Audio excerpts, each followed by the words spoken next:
Mr. Bartender, please, just one more drink. I ain't got no other place to go. I ain't got no other place to go.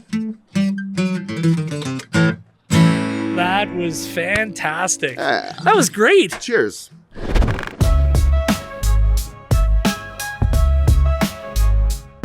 Welcome back to another edition of Airdrie Inside. I'm your host, Chris Glass, and I am here with Steve Jevne. Steve, welcome to the show. Thanks for having me.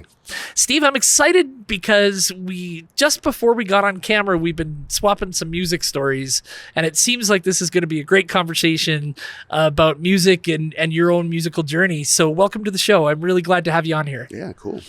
So Steve, what's your story? How did you get into music? How did you end up in Airdrie? I heard a rumor that you were a Mustang. You went to George Mack. I don't know if I feel like you have to be like on a sport team to be a Mustang. No, you only qualify if you go to the school. Okay. That's okay. my Well, I guess I was a Mustang then. Perfect. I'm glad to hear it. So tell me how you got here. Yeah, well, I grew up in Vancouver. I was born and raised in Vancouver and moved here. I guess I grew up more here as a kid than Vancouver. Started taking piano lessons at 6 years old. Oh, wow. Didn't like it very much, quit after a year, and then I didn't do anything for a couple of years except for bang some pots and pans around. And 12 years old, I think I got my first tape given to me by my cousin. It was Appetite for Destruction, and she lent it to me. And I was like... That's a good first tape. Yeah, and I'd really never heard of Guns N' Roses before, and I remember just kind of pressing play, because I didn't listen to... I was like 11 or 12 years old. Yeah. And press play on the tape, and I remember hearing, because it starts off with Welcome to the Jungle, and I was like, what is going on here? And then later on, I realized that it was just a guitar and a voice, and that's all it was. And I was like, I want to be able to do that. So for a million years, I just wanted to wear a top hat and grow some long curly hair and play Gibson Les Pauls. And yeah, that was kind of how it started for guitar. Took some lessons at 12, 13. Was really driven to kind of get as good as I could, as quick as I could. Yeah. I was one of those... would do 6 hours a day on anything if I could. I still am kind of like that a little bit, even with music. But yeah, kind of painfully just went through the process. And by the time I was 17 or 18, I was kind of doing the band thing. And that was it. That was the ticket at that point in my life. And then I went and toured in a band called Downway for a couple of years. Yeah. Just went all over kind of the Western US and all over Canada. And yeah. Been around the block a few times now. And you always come back here to Airdrie? I always come back here, technically. I guess my mother still lives here. So, I mean, my parents lived here. My niece and sister and everybody lives in Calgary. Right. But my mother still lives here. She likes it here. She has a lot of friends here. Yeah, so kind of I always gravitate back to Airdrie, I guess, a little bit because of my mother. I'm a mother's boy, a self-proclaimed mother's boy, I guess. Me too. I can relate to that. I'm okay with it. I get nice casseroles to go home, and every time I go there, I get all the food to take home with me. So I was telling you before that I'm a musical nut. I love so many different types of music. Like we were talking about Beastie Boys to Chris Christopherson and everything in between. Yeah. What are your musical influences? What do you listen to? Besides Guns N' Roses, I guess now. I was going to say, besides Appetite for Destruction. Well, I grew up in like I said earlier, I kind of grew up in the skateboarding world where like punk rock and hip hop were very at the forefront. So Beastie Boys was right up my alley. Right. Especially in the mid 90s. I grew up listening to a lot of punk rock. That was kind of how it started for me. I landed into country music in my older age. Right. But punk rock is kind of where I started. I loved bands like 94 was a good year for music. It was Offspring came out with Smash, Green Day's Dookie was out. Dookie. No Effects, I heard they suck live. So that was a really good year for punk rock for me. And that was kind of right at the turning point of my going into my teenage years, I guess. So I was very angsty kid growing up listening to punk rock songs. Man, I look back on that Offspring album. That today still holds up. It's still all three of those albums are still great albums. Yeah, just fantastic still to this day. I don't think the Offspring put out another album that was nearly as good as that one. Yeah, and one could argue that Dookie might have been the high tide of Green Day too. There's so many good tracks off that. Yeah. And you're right. I was 14 at the time and just completely enthralled with both those albums. Yeah. I didn't really get into NoFX until a little bit older, but really loved. And I was a big Weezer guy. Yeah, I liked Weezer. That was another 94 album too, the Blue album. Trying to pretend that I actually had any problems in my life and listening to the Blue album. Yeah. Yeah, that was a great album. Sweater Song, man. That's still one of my favorite Weezer songs. I always liked Say It Ain't So, and always will. And then I really liked when Guitar Hero came out, and all of those songs got a second life. Yeah, right. And Slash was like also like he was like re-famous again because he was on the cover of Guitar Hero 3, I think. Getting that video game money, you gotta love that. People stopped going to bars. I remember like I would go out in like 2006 or 7 or whatever those games would come out, and I'd go out to like a pub. And I'm like, where is everybody? And then I would find out everybody's at somebody's house playing Guitar Hero. It was that crazy when it came out. And I was not good at it. I had to get I literally went and bought a PlayStation 2 to get good at it because I went to a party once and I was not good at it at all. Did that annoy you because you could play the actual guitar? Like when somebody was good at Guitar Hero, were you like, I think you're a fraud? To be honest, I think that if people are good at Guitar Hero, they would have no problem learning the guitar. Really? There's a lot of like right hand coordination. And just like, if you can do what you're doing on Guitar Hero, you could probably learn to play a few chords. Straight up, that's what I always thought. Enough to get through Wonderwall. Yeah, but the transition going from being a guitar player to Guitar Hero was a little different. Right. So I had to kind of like, yeah, there was a couple of things. I would practice. It was one of those things that I would practice for 6 hours by myself, wouldn't tell anybody. And then I went to a party and I was good at it finally. Yeah, and you got to show everybody up. And then I got to show everybody up. And then because people would battle back and forth. And I was always just sitting up there battling, except for my friend Justin was a little bit better than me. So you said something that I want to pick at. You said you found country music a little bit older in life. Yeah. Tell me about that journey, because I love country music. I love the specificity. I love how sad, like the true great sad songs are country music songs for the most part. So I wasn't exposed to that in the mid-90s. Yeah. So the mid-90s country, it's funny now, looking back at it, I'm like, I quite like some of this stuff. Yeah. But I used to have, remember the alarm clocks that were like a radio alarm clock? Yeah. I would have my alarm set as loud as it could possibly be on country 105.3 instead of 105.1. So it would be country music as loud as you could get it with like this going on in the background. And my alarm clock was on the other side of the room. And that's why I had it there, because I would physically get up and be like, I have to turn this off. Yeah. It's that bad for me. Now looking back at it, I mean, that was when like Achy Breaky Hearts and stuff were coming out, right? And it's funny because we ended up just playing that recently. and it's a song that just like stands the test of time, I guess. But like when it came out, it was kind of, I didn't think it was a for real song. I was like, is this a joke song? Is this, we didn't really know what was happening. It could be Weird Al. Yeah, it was, I didn't know if in it was. fact, he did a cover of it. Oh, did he? Yeah, I never heard Breaky that song. It was terrible, but I was also 14. Yeah, fair enough. Yeah, I think, the mid-90s stuff now I appreciate a lot, but I wasn't exposed to like the Johnny Cashes and that stuff. I grew up listening to, my parents had like 1960s and 1970s compilations, but it was a lot of like pop hits and rock hits and stuff like that. I definitely grew up more rock and roll than country. But being in Airdrie, like going to school here in Airdrie and being around people that grew up here, it is very, very country music. Yes. So it was always around. And I think at some point, like I didn't, there was like 5 or 6 years I didn't even like really pick up guitar. I didn't play for a long, long time. And then when I got back into it, I realized, there might be a bit of a market for like an older, bald gentleman in the world to smoky room. Yeah, like there's no way I'm going to be the next like Justin Bieber. I knew that much in 2015. So I was kind of like, all right, well, maybe I got to try this country stuff out. And then I met a guy named Kyle Miller. KJ Miller is what he goes by now. So second time he's been mentioned on the podcast. Yeah, so Eden's KJ, fan. So him and Eden, they have a song together. Yeah. Yeah, so KJ and I first heard him in 2016, I think. And when I heard his voice, I'm like, wow, this is the guy. Deal. This is the guy that I'm gonna write you country songs and I want to make you famous. And we started a band called As High As We Go, and then wrote songs, put songs out, did music videos, kind of traveled around a little bit. We still play together quite often. Right. I played with them out here at Suto Farms. Is that what it's called? Yeah, Suto? just out here. Yeah, absolutely. We were out there on Saturday. Just played a little duo show. It was supposed to be him, but every now and then I'll sneak in and we just beef it up a little bit. He's a singer that he can play guitar and he can hold his own on guitar. He just doesn't like to play guitar and sing. And I understand that a little bit more now, where When I was younger, I never really understood why people didn't play guitar and sing. Yeah. But he's like, I'm giving you like 75% of my voice if I'm concentrating on this. Where Right. when I play guitar and sing, because I'm a guitar player before a singer, I played guitar well before I sang. This is kind of on autopilot, where the singing is like, I'm not necessarily thinking of like how to play the chord anymore.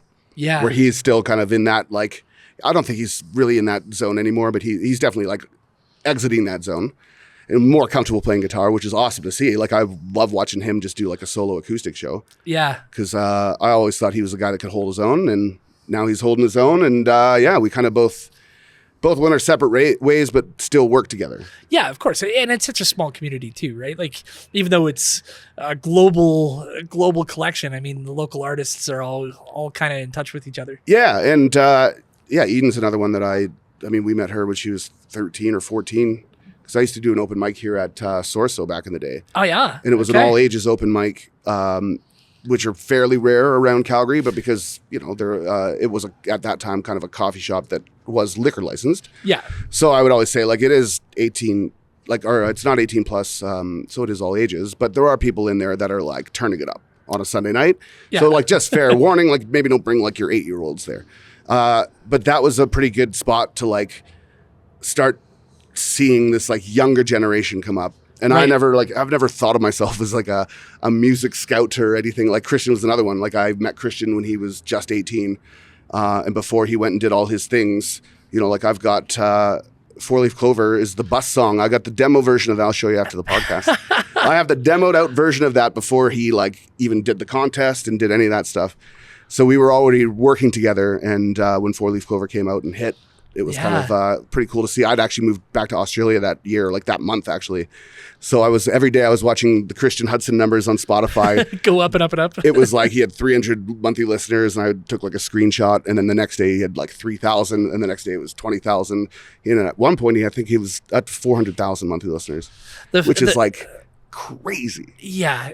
The thing about Christian too is like we had him on the pod and he hasn't changed. He's still the same kid.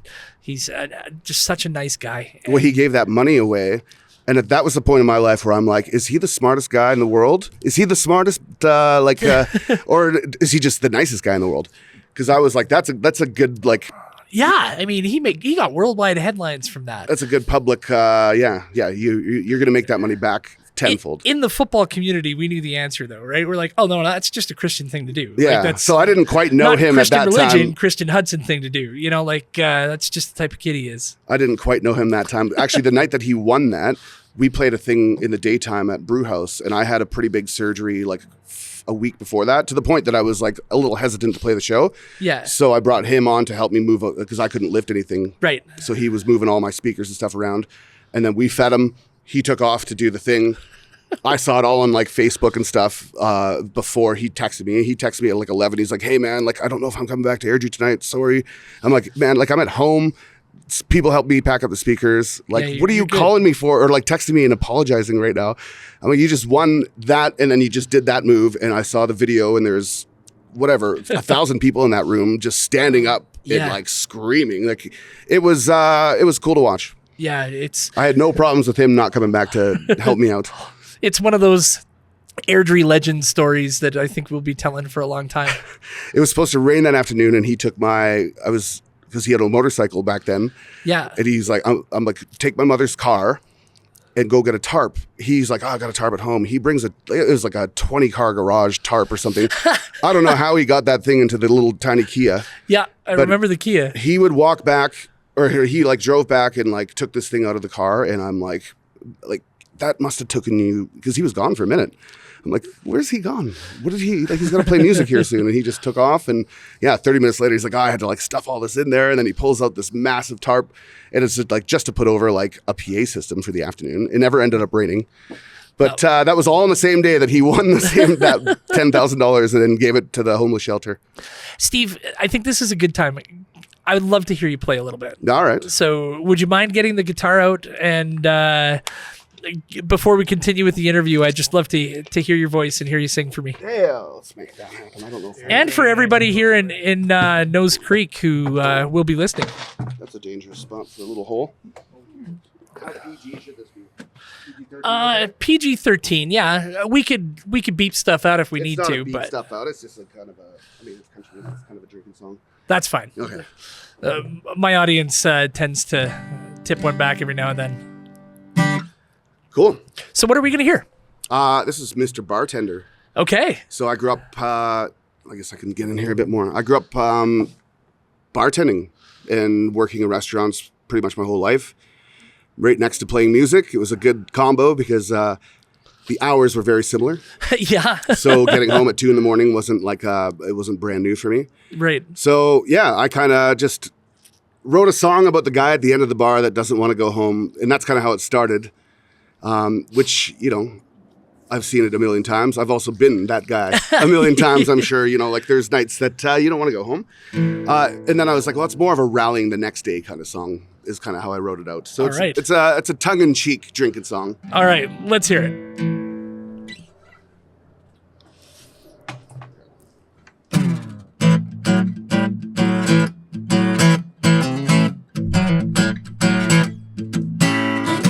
I like the drink, but the drink don't like me.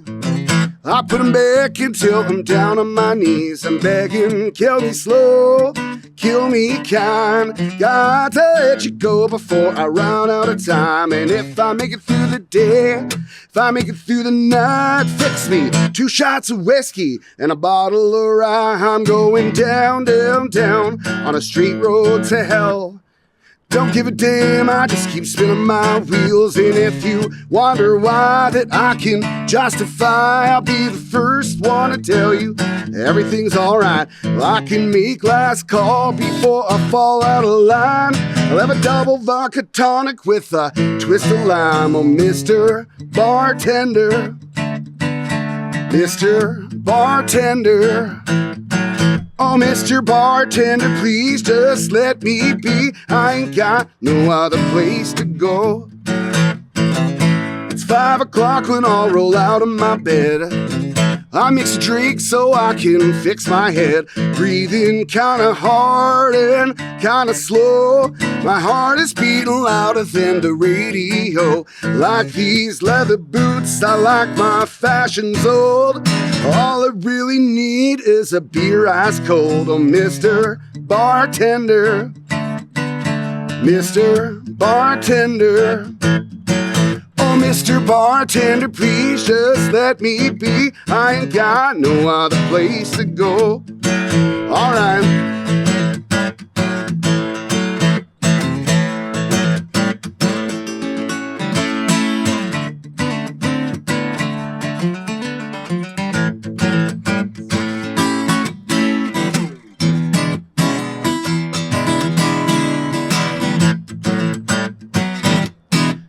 You can call me a sinner, you can call me a saint. I got the devil on my shoulder saying just one more drink. Mr. Bartender, Mr. Bartender. Oh, Mr. Bartender, please just one more drink. I ain't got no other place to go. Mr. Bartender, Mr. Bartender. Oh, Mr. Bartender, please just one more drink. I ain't got no other place to go. I ain't got no other place to go. That was fantastic. That was great. Cheers. That actually makes me want to go find like a neighborhood pub somewhere, sit at the end of the bar with my elbows on the table, That's my style. Well, okay, so I sense a bit of blues in there too. Oh, yeah. So where does the blues influence come from? I would say early on Slash for sure. Yeah. He's a very bluesy guitar player. Later on Clapton. Yeah, okay, so Clapton fan. I switched, I took guitar lessons for 1 year when I was 12, and I switched over at 13 because I was just kind of, we're going through chords. I wanted to play Thunderstruck at top speed, so I was, I started going to a guy named Tom Couchman here. So Matt's his kids were Mustangs as well. Nice. But Tom was, he was the guy that made me want to play guitar every day. Fantastic. So, and he was a very I mean, he was just a good guitar player all around, but he was a very like blues influenced guy. And I think that's where I got the Clapton influence from, because I bought Eric Clapton Unplugged on CD, and I remember that was one of my first CDs. Well, we were talking about great guitarists when we were talking about Prince, and Clapton's got to be up there with one of the best guitarists in the world. Well, it's funny because I just recently watched the video of, I'm sure you've seen a video of Prince. He plays Guitar Gently Weeps with everybody. And I didn't and I've seen that video a million times, but I didn't realize that was the same week that he got snubbed from Rolling Stone top 100 guitar players or something, and he wasn't even on the list. And Prince decided to make everybody very, everybody was just, everybody on that stage was okay with it. They were like, you know what, do your thing. Yeah. Just laughing almost because it was ridiculously He good. was one of those artists, when he had a bee in his bonnet, he tended to be a little bit better and a little bit more edgy. Like I said, one of the best concerts I've ever seen in my life. There's like footage of him on the news when he was like a kid, like a 10 or 11-year-old kid, and he was his responses and stuff. I'm like, wow, that's very just like, he was very much Prince at 11 years old. Like, I think he knew who he was at a very young age. I'm not even sure he was human, to be honest with you. I think he might have been an alien just gifted to us for a period of time, because you hear these stories about him calling Jimmy Fallon up and saying, hey, let's go play pinball, and weird stories like that, like just crazy stuff. I like that kind of stuff, though. That's what makes it cool. So who's your favorite artists now? Who are you listening to? If I was going to turn on, I was going to say what's on your CD, but that just dates me as a human being. Yeah, I like... what's on your Spotify playlist? There's a couple of different bands right now. I think Tyler Childers about 5 years ago was kind of like that. Yeah. That's kind of what got me into the outlaw country, I guess, quote unquote outlaw country. And then I started kind of picking up on the Zach Bryans and all that stuff. I like all that stuff. I mean, they could do a couple of different chord progressions every now and then, but they're good songwriters. Like, the lyrics are good, they're good singers, and it's about stuff that's not like traditional, like "Don't Tear My Heart," right? "Achy Breaky," or "Don't Tell My Heart." I actually always thought that was "Don't Tear My Heart" until I had to learn it. Who would have thought that Miley would be the talented singer of the family there? Yeah, she's killing it still, man. Yeah, she's doing well. Okay, so outlaw country is where we are now. We're digging into Whiskey that now. Myers. It's kind of like, it's like between rock and roll and country. I like I do listen to a lot of like 70s stuff. Stuff that I'd never grew up with that I'm like, oh wow, this is like good. Yeah. Or stuff that I'd always hear. So like my wife's dad was a big ELO fan. Yeah. And I was like, I don't know if I really know that much about ELO. And then I'm like, let's listen to ELO. And I'm like, I know all of these songs. I know like the words to all these songs. And then I find out like who Jeff Lynne is. And I'm like, okay, well, that makes sense why they're so good. He's like the drummer for every artist in the 70s and 80s. Yeah. He's such a good session drummer. He's literally on everything. He was in the Traveling Wilburys. Another just iconic band. That was like, there's super bands that kind of came out in the mid 2000s. Like they had like the Scott Weiland joining like half Guns N' Roses. Yeah. And then you had Audioslave, which was still like almost my favorite Chris Cornell. I like Soundgarden, don't get me wrong. Yeah, but the Audioslave stuff was like, ooh, I'm like, when you mash Rage Against the Machine with Chris Cornell's voice, it just worked. Well, there's, like I said, there's something about, and God rest his soul, Chris Cornell, because you could see the trouble in his voice, you could see the pain, and there's something about that connects you to the songs and connects you to the music. Yeah, I don't have that quality. That's why I write songs that I think are funny. Well, and those songs are very relatable, right? So I like that too. What are you doing now? Like, you're traveling? Is there a tour coming up? What's going on for you? I've been a little quiet about it, but in October, I'm opening up a recording studio here in Airdrie. A recording studio, okay. So it's built, it's ready to go. I just had I had a summer that I had to get over first, so I was still playing quite a few shows over the summer. And still a few this weekend. I've been putting bands behind other artists. My friend Ty came out and played the Vegreville County Country Days or whatever. Yeah. Played like a nice cool arena up there, and I put a band together for him for that, and he just kind of flies in and plays the show and flies out, but he just like calls me up because he knows that I'm going to give him a reliable band, and we're the ones that go through the songs and make sure that we're good. Haley Isabel, another Airdrie girl, we just put a band. She's fantastic. We put a band together for her for Country Thunder last week. I've been working with Haley actually for 3.5 years. So I met her on her 10th birthday, and I've been teaching her guitar ever since, but we've been doing lots of stuff. The last song I put out was a song that her and I both wrote. Oh, cool. We actually wrote it 2 years ago. 2 summers ago, and it was written for, it was the 100 centennial, or yeah, the centennial, I guess, not the 100 centennial, that would be. The centennial of the chuck wagon races at the Calgary Stampede. So between you and Willie Snipes, you guys are going to be the producers of the city here. Well, I'm. Does he have a studio here? I didn't know he has a studio. No, but he does a lot of work here with. He's a hip hop guy too. More though, of the isn't he? hip hop side. Yeah. See, I like. I've got also like a lo-fi hip hop alter ego called Zeke Powers. Zeke Powers, all right. And Zeke Powers is way more famous than Steve Jevne, at least on the internet. So, can we have some Zeke? It's just instrumental, kind of like lo-fi hip hop background music.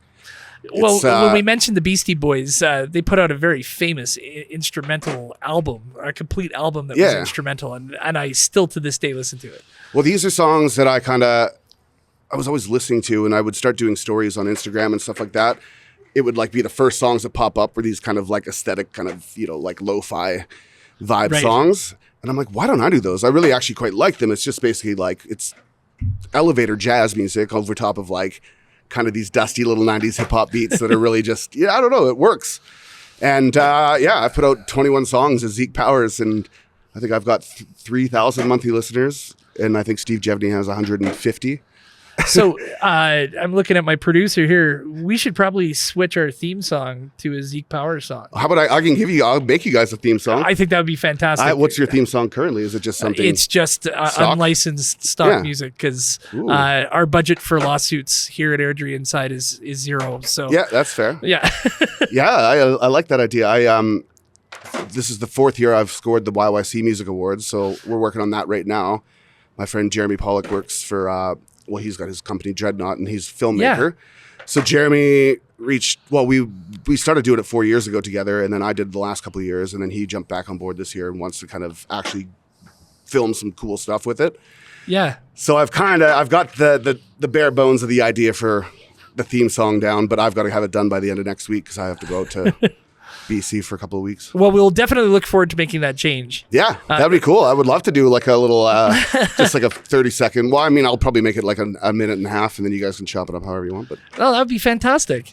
Before you leave, can I have another song? Do you have another one in the hopper for me? Thanks, Steve. That'd be sweet. I almost want to play like I wrote a song with a girl named Celine, who's also from Airdrie. And I kind of want to play that, but I don't think I'm going to play that. When you mentioned Haley Isabel, I'm in charge of the Homecoming Festival, and I'm on the Culture Fest committee.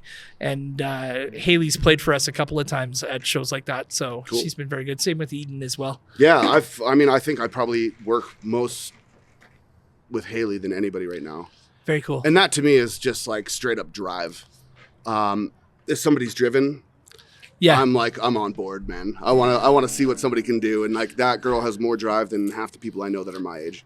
Yeah, you start to. I think both with the two of them, you're going to be bragging one day that they were there. Yeah, and Eden's killing it too right now. Yeah, it's really awesome to see kind of like these people grow into little human beings now. It is cool. All right. So what do you have for us? I don't know. What do you want? Funny or serious? Well, we had. You said you don't want to make us. You don't want to cry. We had kind of a fun song. Let's hear a serious one. All right. This is one I'm going to be putting this out at some point here. I've got a barrage of songs that are going to be coming out, but I can't talk about that quite yet. Okay.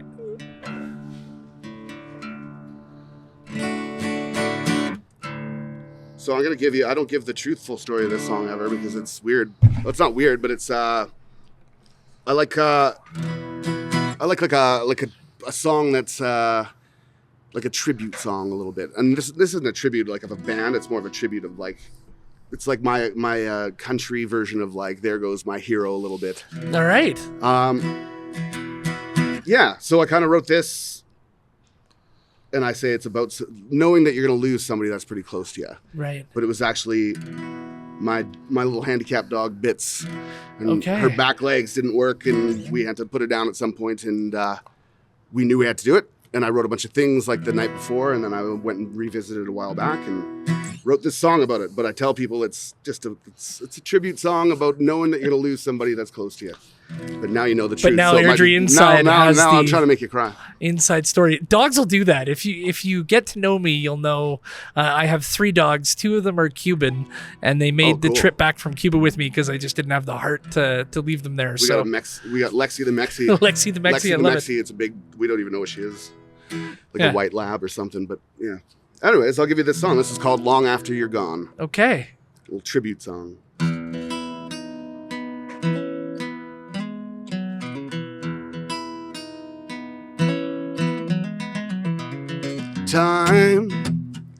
Time marches to the wind just like a paper airplane spins into the fire. And I was stuck on you like the smoke sticks to a liar. What's mine? Mine will always be the same as yours as long as we remain intact. But beneath this house the foundation starts to crack. Oh, we both know that time we won't get back. And you took my heart and a piece of my soul. Oh, you shook me up so good that I never let go. I'll play this guitar and write a song of my own. And I'll call it a love you like I never really loved before. And I'll still play that song long after you're gone. Life, we've been through thick and thin together. I thought that this would last forever, my love. But forever never really ever lasts too long.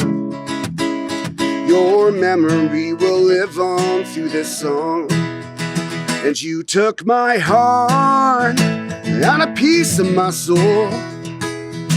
Yeah, you shook me up so good that I never let go. I'll play this guitar and write a song of my own. And I'll call it a love you like I never really loved before. And I'll still play that song even long after you're gone. I'll still play that same old song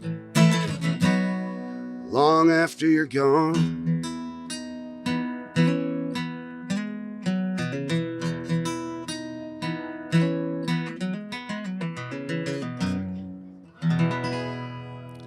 Steve, that was awesome. Cheers. Thanks, man. I've been told that's my most commercially friendly song. Well, some of the lyrics to that song, smoke sticks to a liar.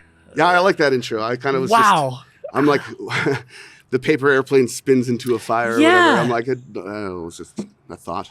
But what a great description. It's funny how, I mean, if we're going back on 90s country, it's a very popular song, but I'm sure nobody talks about it anymore. But the song by Trisha Yearwood called "The Song Remembers When," where you could hear a song and it puts you back in a moment and puts you back in a place. Okay. When I hear lyrics like that, I could feel that place. So I felt something there. Cool. I felt like I was in that room with that person. So cool. Steve, thank you so much for coming on the podcast. Thanks for having me. This has been fantastic. It's been my absolute pleasure. And I'll have you back as many times as you say yes. And I had an idea. We've got to put on like an Airdrie music festival where we get everybody playing.